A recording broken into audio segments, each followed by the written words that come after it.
G'day fellas, and welcome to the very first casted game of Age of Empires 4 brand new expansion, Dynasties of the East. Today, we have two new civilizations for you, two of the world's best players facing off.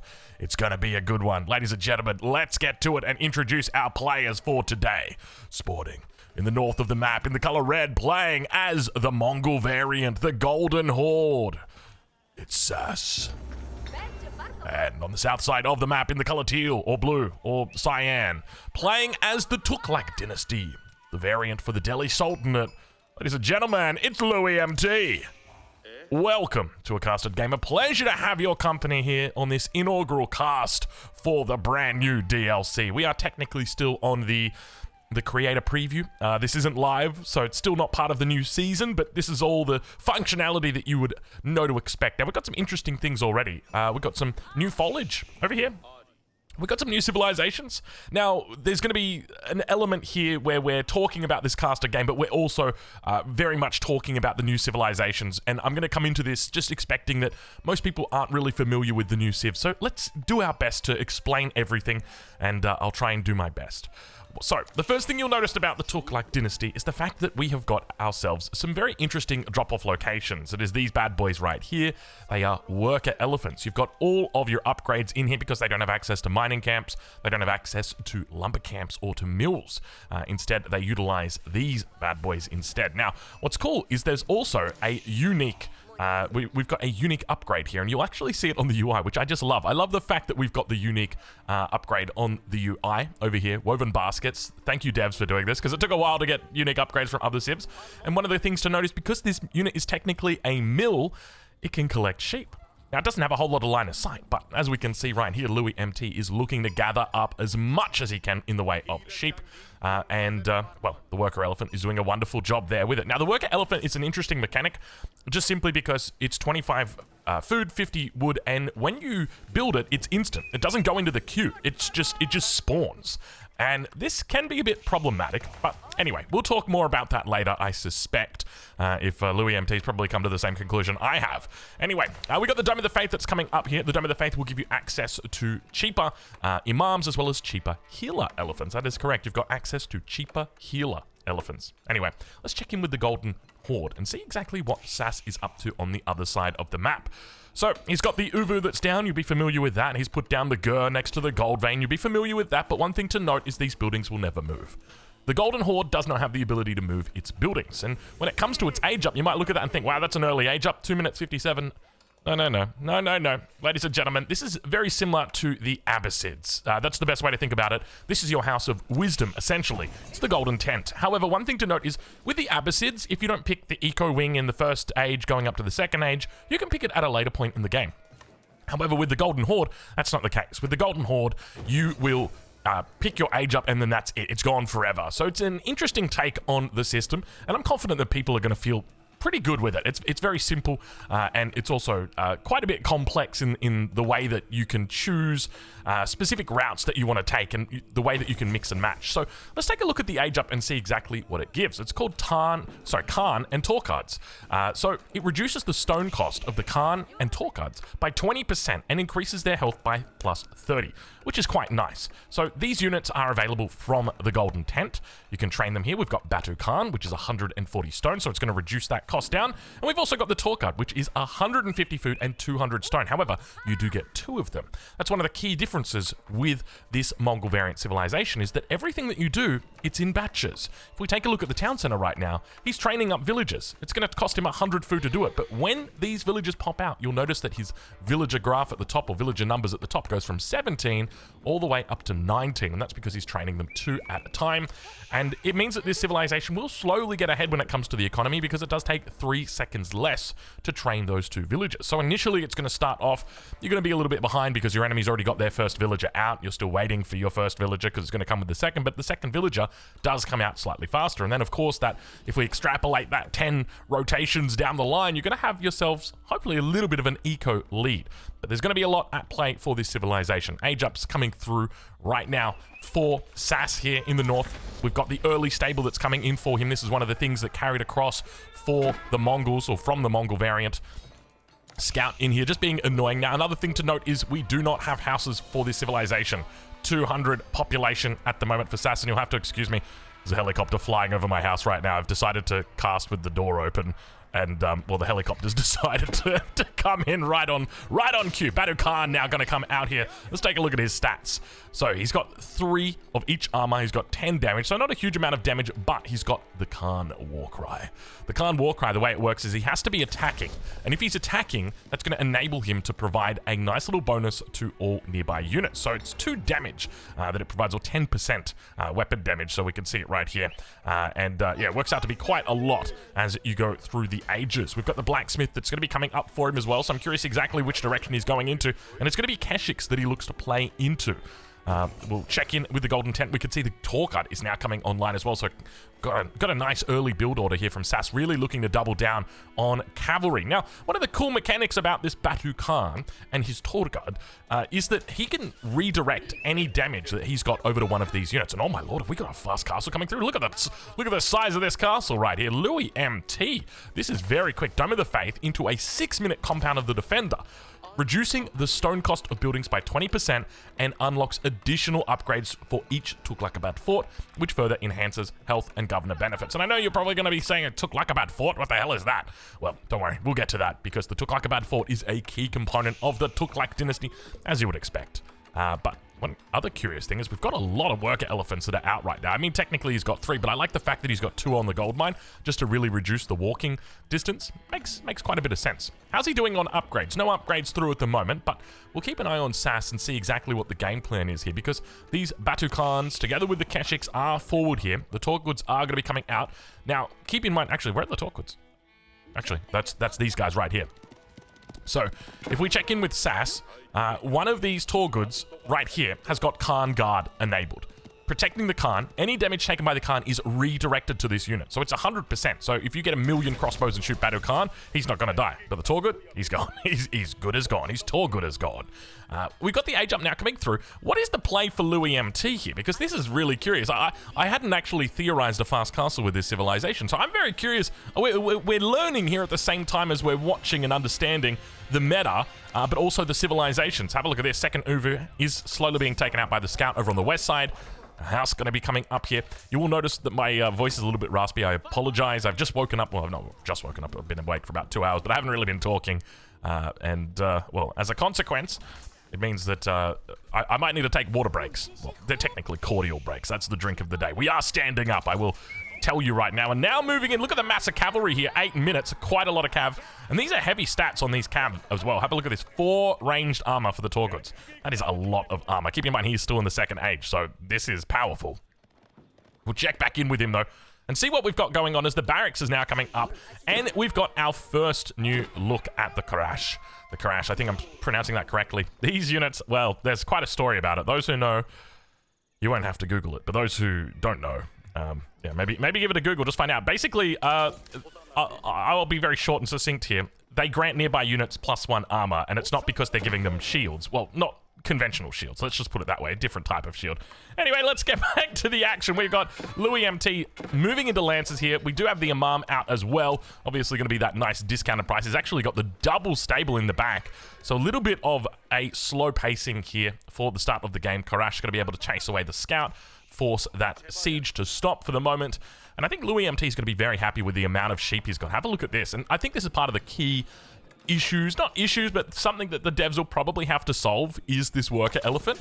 It's kind of crazy, just like initially you look at the worker elephant, you're like, okay, I can see the vision, right? It's basically a unit that's just designed to like collect resources, but there are so many little uses that for the worker elephant where I just don't know how they're going to solve it, right? Like, as I mentioned, the fact that they're able to just go and gather up sheep, maybe you could just reduce the line of sight or reduce like the radius that the sheep could gather, because it's kind of crazy the fact that you can have these units out super early. 25 food, 50 wood is all you got to pay for it. And it's not free, but like it doesn't use any of the town center time. Anyway, we've got the Badu Khan firing off the DPS arrow. All of these units in here going to be debuffed by the Khan debuff arrow, and that is essentially going to mean they take more damage, and we can really see a commitment coming through here. Badu Khan not being focused down at all. Any damage is going to be redirected. We can see him being attacked here by the town center, and that is being redirected over to the Tughlag. It immediately redirects as well, and you can just see how quickly he's getting cleaned up. Unfortunately, Badu Khan, with no more Tughlags left, might be going down here. Fortunately, it looks like the attacks get redirected to the Keshiks, and he's going to be able to survive. Now that extra +1 armor going to be coming through for the Karashas as well. Batu Khan does go down, unfortunately, in the end, but do not fear, he will be back. He will be expensive, but he will be back. And so far, so good for Louis MT. He's done well with his fast castle strategy here, keeping it nice and close. And I think that's one of the things when it comes to this civilization. If you're able to secure a lot of the sheep early on, then that pretty much guarantees that you're going to be able to do a fast castle, just because you've got so much food that'll be safely underneath that town center. And I think that's the power, right? Like, when it comes to the Rus, often we think of them as like a powerhouse in the early game because they have that ability to get multiple scouts out and not affect their town center or their villager framing, or I don't know if framing's the right word, but their villager timing is probably a better way to say it. Whereas here you can do the same thing, but except you can just get the instant worker elephants, and that is incredible. The other thing to note is worker elephants have got 500 health. Yeah, that's a lot of health. That's a lot of health. Anyway, we'll check in on the other side of the map and take a look at the base of Sass, and we'll notice some interesting buildings that are starting to build up back here. And importantly, we have our stockyards, the brand new buildings. These are essentially your farms or your pastures, and the way that they work are quite simple. These are a drop-off point, but they are also a food gather point as well. So you stick the villagers on them, and they'll periodically stand up, hand in their food, and get back to work. So you can see them right there doing all of that. There's no movement involved, so they're very high efficiency. The other thing to note is they're very efficient with regard to space. So when it comes to the stockyard, we've got 4 villages on a space equivalent to a barracks. And that is very efficient. It means that you can have an incredibly small base as the Golden Horde. And to be honest, that's something that I like. I like being able to have all of my villagers in the one area. Now, there's a couple cool little upgrades that we'll have to talk about in the event that we get to see them coming through that you can pick up for your stockyards. But one thing to note is that they are upgraded. There's a couple of different upgrades you can get here. Rotational grazing is one of them, but you've only got 2 tiers that you can get. You can't get that 3rd tier, and I think that's just because they've got such high efficiency. They want to make sure that it's balanced for the late game. Otherwise, you'd have very, very effectively gathered food sources. Spearman numbers starting to look decent here as well for Sass. He's moving into Keshiks. Vil's going to be coming out. A lot of Vil's moving forward here. What's the game plan going to be here for Sass? He's losing Vil's here. Spear's a little bit out of position. He's lost, how many did he lose? 1, 2? 2, I think. Actually, no, it's just the 1 for the moment. And now over towards the west, he's moving out with the Gur, rather moving out to build the Gur, because the Gur can no longer move out. That bad boy has got no more wheels, unfortunately. And back towards the base. I mean, this is a lot of resources. That's the other thing to note. If we take a look at the stockyard, it's 250 wood. And that's a lot of upfront resources. And I think that's the thing about this civilization, the Golden Horde, is you're very much paying your resources up front. So think of like the Russians in Age of Empires 3. It's the exact same sort of concept. You've got that batch training, and you're putting a big investment into a building here where you must commit 4 villagers. It's not a single villager on a farm. It's not, you know, a pasture that's worth about 2. It's quite a bit more. We'll ride back on board with Louis MT though and see how he's doing, as he looks to be playing a pretty standard opening so far. The question's going to be about whether or not he looks to move into that Tughlaqabad fort. We'll check back in on his base and see how things are going, and it looks to be a pretty standard play until we finally see it. There it is. The Tughlaqabad fort is now up. It is online, and which way is he going? It looks like he is moving into the governor of Bakhar. Now, of course, there are many different governors that you may choose from, and each one of them provides a different bonus depending on which governor you choose. So the other thing to note is the governor gets more powerful the more that you level up the fort. So we've got Shahi walls as an example down here, which will increase the range of the Tughlaqabad fort, because it is essentially, or it is, a keep replacement for you as you're playing this civilization. And you'll be able to level it up, and that will increase its range, it will increase the damage that it does, it will increase the health that it's got, and it will also increase the power of the governor that you've got. Now, one thing to note is we've actually got the Tughlaqabad fort being built and a whole bunch of houses being thrown down by Louis, but Louis making one fatal mistake.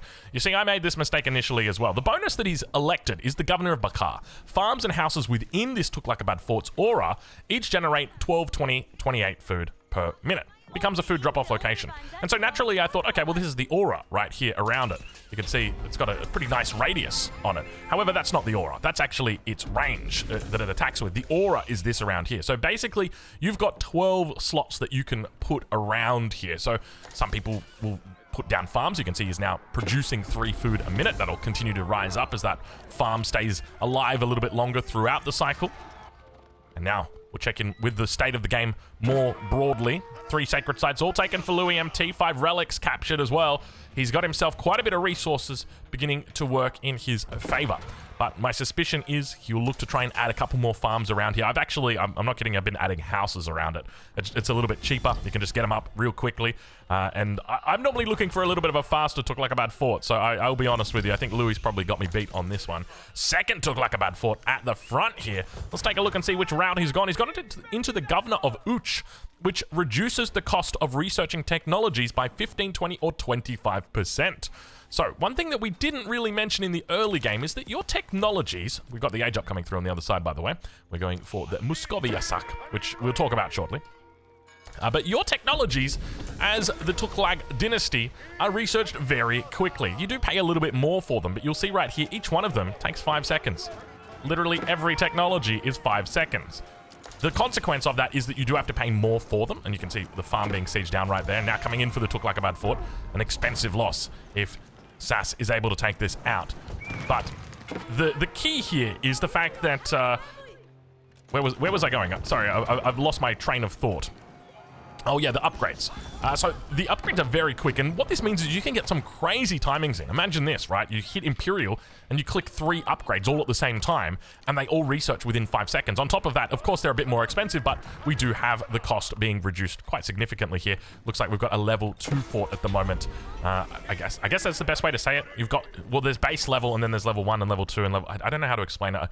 I was talking about this in another video. It's kind of like the elevator. You know how you start at ground floor, and then there's level 1, but if you say you live on the first floor, people are like, so you live on the ground floor? And you're like, no, well, I don't. Exactly. It's the same sort of thing with the Tughlaqabad fort. I don't know how to refer to it. You've got the base level, and then you've got the first upgrade, and then the second upgrade. Yeah, anyway, he's got the first upgrade. Let's go with that. That probably makes a bit more sense. We're going to need to come to some sort of consensus about how we word it, though, just because I don't want to confuse people. I mean, you can kind of tell by the health amount. Each time you get an upgrade, it goes up by 1,500 health. So back here, we're at 2,000 health, whereas over here, we're at the 3,500 health. So we're at the 3,500 health point. Let's call it that way. So the age up from the Golden Horde has come through. What exactly did that give? Let's find out a little bit more about it. So, we have got Muscoviasak. The best way to think about it is it provides 200 wood per minute up front. Kind of like your high trade house does, provide gold for trees. It's the same thing. However, every heavy unit that you've got, it will give a shield to. And depending on how many you've got, depends on how many shields are given out. And each shield costs the equivalent of 2 wood per minute. So if you've got 50 units, that's the equivalent of 100 wood per minute. So basically the way that it works is it's always going to be giving you something. Either it's giving you wood, or it's giving you armor, or it's giving you a combination of both. So you can see quite a bit. I don't know whether or not it shows on the UI here. It only gives it to heavy units. That's the other key thing to note. But Karash going to be moving forward with this army, giving that beautiful buff that is coming through. And now looking to siege down the Tughlaqabad fort. Quite a bit of forces here as the debuff arrow comes out from the Batu Khan. Nice little defense here from Louis MT as the Lancers do their best to try and stop the siege of the fort. The Keshik's going to be healing up plenty. And Spears now forced back a little bit. Keshiks need a little bit of assistance. That's what the Spears are going to say. They're going to say, hey, brother, help us out here. We're dying. We're losing this fight. And now he's going to give a little bit more respect over to those Lancers as more of the Torter Guards now make their way down from that northern base. And that looks to be what might drive this nail into the coffin, as Sass is well and truly above on that military count compared to his opponent. At the very least, he should be able to take out this Tughlaqabad fort. The Torter Guard, very powerful, very potent. If we take a look at... Oh, we've got Keshiks out. Oh, excuse me. I got a bit confused. Apologies. So here we can see we've got the Outpost Overwatch. How is Outpost Overwatch being provided at this point? Because he's got an outpost. Oh my lord. Okay, let's talk a little bit about outpost or fortified outpost, because I am surprised to see it this far up, but I absolutely love it. Well played by Sass. So the siege has come through. The Tughlaqabad fort has gone. Now, just to explain, you can rebuild a Tughlaqabad fort anywhere, and then you'll be able to pick that that governor again. So just keep that in mind. We can see that we're sitting at 160 food a minute here. We got the first upgrade that's come through. He's looking for the second upgrade now. Maybe that's the best way to say it. We just refer to the upgrade count. He has got no upgrades yet versus he's got one upgrade. What do we got on the front? We got the governor of Sawan, extra gold for relics and sacred sites, an extra 20%, as well as healer elephants. And speaking of elephants, have a look at what we've got right here. We've got springalds on the back of elephants. Ladies and gentlemen, it's the Ballista elephant. Oh, and look at this. We've got the governor of Jalal that's in as well, down towards this south side. So gosh, there's so many governors to talk about. I can't handle all these governors. We have got the governor of Jalal, which in this Tughlaqabad fort will provide plus 20 health to all cavalry units. And of course, I was going to call it the springled elephant. The Ballista elephant is a cavalry unit, so it gives a little bit of health. Now, 20 health is not a lot for a unit that's got 400, but for a unit that's got 230, that's quite reasonable. And keep in mind, as this Tughlaqabad fort levels up, it will add more health in 20, 35, and 50. On top of that, you can also look to get another upgrade on top of it, because 20 is your base. Then you've got your first upgrade, your second upgrade, and there's actually a third upgrade that is unlocked because of the fact that you've got the Compound of the Defender. You can't normally get that upgrade unless you go through a certain Imperial Age upgrade. And have a look at the cav number right now coming out from Sass. Sass is definitely in prime position here. I suspect he may be looking to take out Louis MT in the next couple of minutes here, because he is slowly putting the stranglehold on his opponent. If we take a look at the line of sight, things are going quite well for him. Now, let's talk a little bit about these fortified outposts. You will have seen them coming across the map. What is the deal with that? Well, let me explain. The Golden Tent, it has the ability to give what's called an edict. And an edict is essentially an order that is passed out to all of your fortified outposts, and it tells them to provide a buff. There's 4 different types of edicts that you've got. The first 2 you get for free. The second 2, you have to pay for them. Let's take a look and see exactly what they are. The first edict is production speed. It increases over the course of the game. It starts off at 20% and goes up to 50%. It's got all these different numbers. And basically, any production buildings you've got around the fortified outpost will provide or will receive that bonus. Now, one thing to note is that edict goes out to every single fortified outpost. So even the ones in the back that don't have production buildings around them, they will still get them. So it's not like the system from the Byzantines where you can pick and choose which bonus you want to get. That is not the case. So keep that in mind. Second of all, we've got ourselves the Defensive Aura Edict, which gives an extra 10% health to your units that are nearby. So you can see the radius that provides there on the Edict quite far here as more elephants make their way forward. So that is a big one. We've also got another Edict. If we take a look down here, you have to pay to unlock this one. 600 stone. When the Karash Edict is active, within the Golden Tent and military buildings within the influence of a fortified outpost produce an additional Karash whenever any unit is recruited. So if you produce 2 spears, you'll get 2 spears and a Karash. If you produce 2 knights or 2 Keshiks, you'll get 2 Keshiks and a Karash, which is really nice because the Karash does provide that little bit of bonus armor. So being able to have that with your troops, so right here as an example, we don't have a Karash, right? So it basically allows you to just kind of forget about the Karash. You've always just got a Karash that's with you. And if you don't have that, you're losing out on that armor. So that is it. And the fourth and final one, I think for many people will be their favorite. Ladies and gentlemen, we've got the English Stockyard Edict. Basically, your villagers on the stockyard will produce gold. And as far as I'm aware, you can get this in the first age. It's just that it's 800 stone. It's kind of expensive, and you probably don't want to have a stockyard in the first age, so not really worth it. The more stockyards you've got, obviously, the better it's going to be.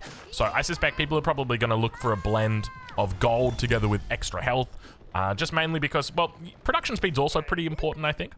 But yes, it's very powerful. Now, the next thing I'm curious about is whether or not we potentially see a glorious charge coming out. Ladies and gentlemen, the way it works is simple. You activate the glorious charge, everybody on the map becomes aware that you are doing a glorious charge, and at the end of your 10-second timer, after you've revealed to yourself that you are doing a glorious charge, you will get 50% movement speed, above the movement cap, by the way. So, you know, if you think of a horseman with the Khan and it's charging, it'll go a certain top speed, like 2.29 movement speed. This goes above that. You have literal race cars going around the map here as a potential option. On top of that, oh, he's used the golden glorious charge. I don't know whether or not we heard it go off. Has it worked? I don't think he hit it. Or I think he's done it a little bit early, or he's gone a little bit too late. One of the two. But anyway, he's going to look to try and commit the fight with the Glorious Charge or without it. You also get a nice little damage boost, or not damage boost, the damage reduction on it as well. But look at the amount of units he's got here. 30 over the top of his opponent. The one key thing to note here is that we do have a lot of springled, or rather ballista elephants that are coming out. They're doing their best to just stand still and fire. Keep in mind they will get countered by those enemy spears as they make their way through. Probably wants to get behind those palisades if he wants a chance at surviving through. And plenty more reinforcements come down from the north. We've got ourselves some Kipchak archers, ladies and gentlemen. Welcome. This Kipchak archer is a curious unit. Apparently it's got AoE. We'll have to wait and see whether or not that is the case. But he's doing a decent job of cleaning up, but at the same time, I think Louis MT is doing a good job of holding, and I think that's exactly what he needs to do. If Louis MT is able to stay alive here, I think he's got a good chance of winning. The trouble is, this is a lot of units that's in his face, and as long as these units continue to rally down towards the south and the production stays strong for SAS in the north, I think he may have this game. He's got more production coming down here. Look at this forward base that he's got. Really looking to reinforce these Kipchaks quite close to the fight that he knows will inevitably happen again. Let's check in and see how his opponent is doing, though. Louis MT. What's the game plan here, Louis? So we'll check in with his Tughlaqabad fort. It's got 2 upgrades. Third upgrade still not yet to come through. So keep in mind there's 4 levels. Well, he's able to unlock that through the Compound of the Defender. So the alternative to the Compound of the Defender is the House of Learning. The House of Learning does not allow... Well, it's not that it doesn't allow you, it's just that it doesn't unlock the 4th level the way that this does. There is another way to get the 4th level, I will say that right now, but you'll have to wait to Imperial Age before we're able to do it. Let's switch over these income, or let's switch over the build number to the income number, get a bit of an idea on where these two currently sit. We're looking at about 2.5, 2.6k for SAS. On the side of his opponent, you're looking at about 3k, 3.1k for Louis MT. So Louis MT with a very slight eco advantage, about 20%. That's not slight, that's significant. But military advantage still sitting well and truly in favor of SAS, that is for sure. Has he got the Karash? Well, that's a whole bunch of cavalry, so probably not in there.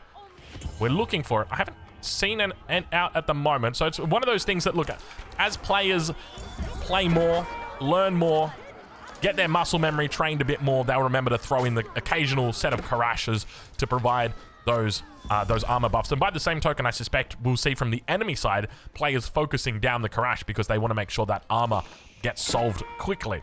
You don't want your enemies to be just receiving free armor from a unit that's on the front line, so just take it out. Speaking of taking it out, it looks like we've got SAS looking to take out some villagers of Louis MT as the wall comes up on the south side.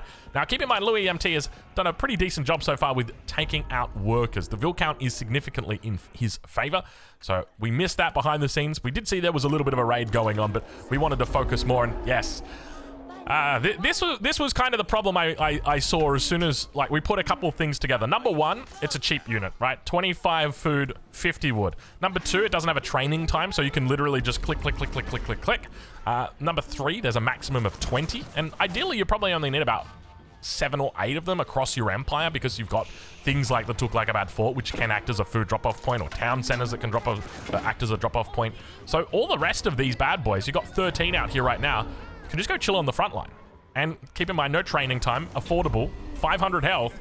They've got armor on them as well, and they just get in the way. By the way, they don't take population. That's the other thing to note. So you've got these really tanky units that are very cheap, that have got lots of armor, that just sit on the front line and just absorb a whole bunch of attacks from the enemy. That's my fear with regard to these units. So maybe there needs to be a little bit of a... I don't know how you solve this problem, but this is going to be... I will say right now, I suspect this is probably going to be an issue going forward. So the fact that this is the inaugural cast... Oh, what do we got here? We've got ourselves. This is the Glorious Charge that's going off right now. Glorious Charge. Once this happens, all the movement speed is going to be coming through. Watch this unit. 2.81 movement speed on the Horseman. He also gets a nice little bonus here of 15% decreased damage, and he's going to try his best to break through here. Not a lot of units. Where are the units for SAS? They're all down to the south. Needs to come up and around, and you can see, look at what Louis is doing. Yeah, this is I don't think this is what the devs intended when they wrote the Constitution. Oh Lord, they're sitting at the front. They're just sitting on top of all of those enemy units. They're trying to break through, but to be fair, Louis MT has absolutely played this masterfully by picking this point to attack. You can see just how difficult it is for SAS to break through. The question's going to be whether or not Louis MT's able to hold off with the DPS on the back. You can see he's getting his units worked down. The Ballista elephants slowly getting taken out here by the Kipchak together with the Keshik. And more elephants rallying in from the south. We've got the healer elephant that's coming through now. These guys get a bonus bit of damage for every nearby infantry unit, melee infantry unit. They've also got 2 imams on the back that heal up, and they've got an attack. So they've got their tusks that they use to hit enemy units. And you can see, how many elephants have we got? We've got 12 worker elephants. So I will say right now that SAS has done a good job in avoiding the worker elephants. One of them has gone missing. We don't know where that is. I don't know whether or not they've taken much damage. If anything, they're just kind of annoying. You know what the worker elephants need? They need something where it's like, if they get attacked, they run away. Oh, what was it? I remember. There was... Oh, I'm pretty sure in Age of Empires 4 that used to be a thing. Your villagers would get attacked and they would stop doing what they were doing. Let's do the same thing for the worker elephants. When they get attacked, they run away. Is that I don't know, is that an option? Maybe? Like, you can't control them for like 2 or 3 seconds, but then people are just going to bring them back in. Oh, I don't know. That's a tough solution, a tough problem to crack. Good luck, devs. Not going to be an easy one, but you can see right now. Have a look at the tempo that's coming through from SAS. I don't think the elephants have really mattered here. A few of them have taken bits and bobs of damage, but the number, or the outnumber of SAS is looking well and truly strong at this point. Military-wise, you're now talking about a 2.5 to 1 advantage. Meanwhile, back at home, SAS, his economy is absolutely blooming. The one thing to note is the fortified outpost observance is not perfect here, so I'll mark him down for that. But I think from an ideal perspective, you just want to have them kind of like this. You can see here, the one cool thing to note with this is because they're the same size, the fort or the stockyards, as barracks and stables, you can interchangeably put them in here. So you can go, okay, 1, 2, 3 stockyards on the front and then production on the back. It's kind of cool. I do like that, and I think you just want to make sure your production buildings as well as your stockyards have always got that fortified outpost that's nearby, just in the event that you do want to switch over to the stockyard edict at some point in the game. You don't want to have to go, oh crap, now I have to rebuild my stockyards, otherwise I'm going to be missing out on my edict. There's always, yeah, I think it's always nice to have that forethought, or at the very least, building them in a way that allows you to put that stockyard down at a later, or that outpost down at a later point if you want that. So like leaving this spot open and then like coming in here nice and tight. I guess the other thing to say is I probably wouldn't want to put these on the front line. This is a dangerous process. But I guess the other thing to note is you can't move your buildings as the Golden Horde. The Mongols, of course, can, but not the Golden Horde. So these are decisions we'll have to live with forever until the buildings get burnt down, that is. Louis MT is pushing back, though. Curiously, he is pushing back. Once again, SAS has not been able to finish him. I think a distinct lack of siege is really what's hurt him. It would be lovely if he had just a couple of battering rams out for these pushes. I think he would have been able to do quite well. Now, when it comes to upgrades, we can see he's picked up absolutely everything in the Castle Age. By the same token, Louis MT's done the exact same thing. But now, towards the front, we've got a whole bunch of elephants just standing idle watching the battle. I really feel like they should be scared away from this. Return to the town center. Force them all the way back to the town center. I don't know. I don't know what the solution is. We got Raider elephants coming out. These guys are the horseman replacements. You don't have horsemen as the Tughlaq dynasty. Instead, you've got Raider elephants. And basically think of them as just a slightly slower horseman with double the health and double the attack and definitely a lot more aura than those horsemen. Oh my god. How is he turning this? He has been down this entire game. I think he's just decided to finally kick it into gear. We're 33 minutes into this game and he's just said, okay, you know what? I'm going to start making units now. I've been just memeing around, I've been defending a little bit. And that's essentially where he's at this stage. It's gone up to level 2 as well on the Tughlaqabad fort, so now we're getting 35, sorry, level 2. He's got the first upgrade of the Tughlaqabad fort, so now we're up to 35 health that we're receiving instead of that 20.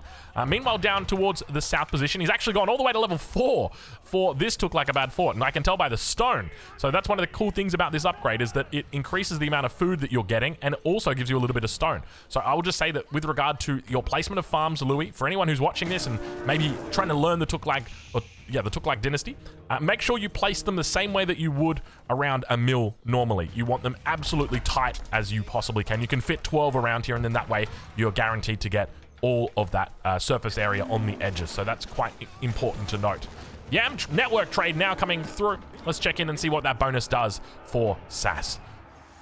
Yam Network trade. The golden tent will generate 10 gold every 10 seconds for each fortified outpost, up to a maximum of 6 fortified outposts. So if you've got 6 fortified outposts, that's 60 gold every 10 seconds for a total of 360 per minute, which is pretty decent. And at the same time behind this, we've got the Hussar Academy that's going up. Let's see if we can find it. It's down here to the south. The Hussar Academy for the Tughlaq dynasty allows or acts as a madrasa and generates 50 food and 50 gold per minute for every active governor. So if you've got 6 active governors, because if we take a look here, you'll see that there are 6 active governors, then what that is going to do is give you 300 gold and 300 food. So very similar age ups here for both of these players, the Yam Network trade together with the Hussar Academy. And if we actually check in on these Tughlaq forts, I don't actually know how to do it. They don't really show on the minimap. We know that at the very least there's 3, I think. Yeah, we know that there's 3, but it also acts as a madrasa as well, so you've got your university ready to have its upgrades. And keep in mind, these upgrades are expensive, but they take 5 seconds. So have a look at these upgrades coming through immediately. Elite Spearman upgraded. Reinforced Arm Ballista coming through straight away. You don't even have time to look on the UI that the upgrades are coming through. So he's able to get these Imperial Age units immediately. We've got Elite Spearman that's just sitting here ready to roll. Keep an eye out on this position over here on the right-hand side. You will see more upgrades come through quickly. Don't be surprised if you see Elite Army Tactics or something like that. He could also be looking to upgrade the Tughlaqabad fort that gives access the governor of Uch. But I don't know if there's an easy way to see the governors. There doesn't seem to be on the UI. It'd be really cool if there was an option to like click a button and see, okay, he's got 4 Tughlaqabad forts, and you can click it and then you can see the amount of governors that are in there. That'd be a really cool thing to be able to see. But have a look at this towards the back. Meanwhile, we've got more upgrades coming in. Red Brick Bastions, that's the final upgrade. That you've got Elite Ballista Elephants on the back line as well, just firing off towards all of the Golden Horde units. The Zerg units trying their best to Zerg their opponent. We've got look at the Worker Elephants just sitting back there as well. And now the debuff arrow does get thrown out. You know what? Let's do it. Let's get ourselves in there nice and deep like... Oh, baby. Have a look at that. The Kipchak's coming out. He's getting forced back. Kipchak's actually doing work against the Ballista Elephants. Forced away from this Tughlaqabad fort that's on the front. He's looking to try and upgrade it. We can see he's making his way through. Meanwhile, we've got the elite upgrades coming through for our Raider Elephants. They're going to try and do this. He's throwing the Worker Elephants onto the front. You saw them spawn instantly there. He got 2 of them out. He said, hey, you guys just take a little bit of damage for me. And you can see there's enemy units back here getting caught up on them. Meanwhile, these Raider Elephants doing their best to try and force the Kipchak back, able to find quite a bit of a route through here as the Ballista Elephants are doing God's work back here. Have a look at the monks healing them up. Keep in mind they get a nice little boost to their attack speed whenever you're getting healed up by a monk. Actually, is it a monk? I don't know if it's a monk or if it's a healer elephant specifically. I think it's going to specifically be the healer elephant, so ignore me for the moment. And the Kipchaks are really trying to force this back here. Let's bring that UI back in and switch this around. Let's take a look and see where their military numbers are. I mean, we've got a strong back and forth, and now above their heads here, we've got the arrow from the Badu Khan that's been fired off. 6 damage. Increases the damage of units nearby by 6. Badu Khan, you're unprotected. There's no Tour Guard nearby, and with no Tour Guard nearby, Sass, he's in a difficult spot. Have a look at this. 160 population versus 125, and now finds himself in a bit of a hard... Oh, hate to say it. But, yeah, it's dangerous putting those stockyards on the front, isn't it? I mean, they're not really on the front. Even if they were on the back, I think you'd still have trouble in this game. It's not like it's going to be the straw that breaks the camel's back, but it very much could be. Now that the vills have gone idle, with the villagers going idle, it makes it a lot harder to produce units. Kipchak's going to continue to try and kite. If we hover over the top, you can see he's got 3 attacks on the Kipchak. And that is because he's got an upgrade that's allowed him to get additional attacks. Let's see if we can find that archery range back here somewhere. Over here, towards the right. We've also got archery range reinforcements, which he hasn't picked up, disappointingly. Archery range batch production increased by 1. Does not increase the resource cost or the time to recruit. So those Kipchaks that you're getting 2 of every single time you create a Kipchak, now you're getting 3 of them instead. So unfortunately didn't get that. Have we got anything maybe from the stable? No, it doesn't look like it. So not a huge focus on stone for Sass this game, but as I said, I think this is something that will slowly shift as players become more familiar with the civilizations and test them out. And I should also provide just a caveat here that these guys, I think this might be the first game that they're playing. So just keep in mind that obviously their Conqueror 3 players, but they're still learning. It's still going to take time for us to work everything out. So if you're watching this after a couple months and you're like, damn, these guys don't know the meta. It's like, yeah, that's because we don't have a meta yet. It's going to take time for us to form a meta when it comes to these new civilizations and exactly how to play them. Meanwhile, behind this, we've got some upgrades coming through. We've got the Uvu tithe coming in. So instead of getting tithe for relics, you're actually getting tithe for Uvus instead. And your Uvus will last the entirety of the game. Even after you've exhausted a stone outcropping, you will still have the ability to gather stone from those Uvus, as you can see right here. We've got a single Raider Elephant over here. Look at the amount of health that it's got. 556 health. Quite a bit of health. And that's it. Ladies and gentlemen, the game is over. SAS tapping out in Louis MT, claiming the inaugural casted game of the Dynasties of the East. Make sure you check it out. I'll leave a link in the description to where you can buy it if you haven't already, and where you can check out these two gamers as well. Check it out in the description, and we'll catch you in the next one.